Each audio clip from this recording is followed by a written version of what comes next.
ఇటువంటివి పెట్టొద్దని కానీ లేకపోతే చెయ్యొద్దనేటువంటిది మా ఉద్దేశం కాదు. ఇటువంటివి జరుగుతూ ఉండాలి.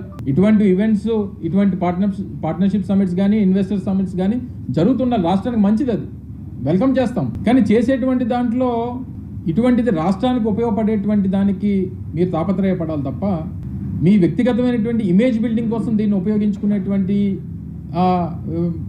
కార్యక్రమంలా కనబడతా ఉంది. కొడుకేమో తండ్రిని పొగుడతాడు, తండ్రి ఏమో కొడుకుని పొగుడతాడు. మీ ఇద్దరు ఒకరికొకరు తబలా కొట్టుకోవడానికి ఇన్ని వందల కోట్ల రూపాయలు ఖర్చు పెట్టాలా? సో ఇవన్నీ నిన్న కొంతమంది సోదరులు పంపించారు.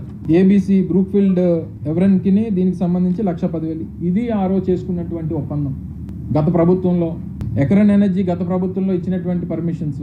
రెన్యూ గ్రూప్కి సంబంధించి అయితే ఒక రోజు నుంచి ఒక ముందు రోజు ఈ సినిమా ఈవెంట్ లాగా లోకేష్ గారు ఏమో ఆయన ట్విట్టర్లో పెద్ద అనౌన్స్మెంట్ వస్తుందని చెప్పి నేనేదో కొత్తగా ఏదో వస్తుందేమో చెప్పి అనుకున్నా. ఉదయం చూస్తే పాత సినిమాకి ఈయన కొత్త పేరు పెట్టి ఈయన రిలీజ్ చేస్తాడు. ఆ రెన్యూ గ్రూప్ అనేటువంటి ఆ సంస్థ 2022లోనే మా ప్రభుత్వం ఉండగానే దానికి సంబంధించినటువంటి జీవోలు, వారికి కావాల్సినటువంటి సపోర్ట్ అంతా కూడా మా ప్రభుత్వంలో చేసాం. ఆ రోజు ఇన్వెస్ట్మెంట్ వచ్చింది. తీరా అంటే మాకెక్కడ ప్రజలు కూడా మీ ద్వారా కోరుతా ఉన్నా.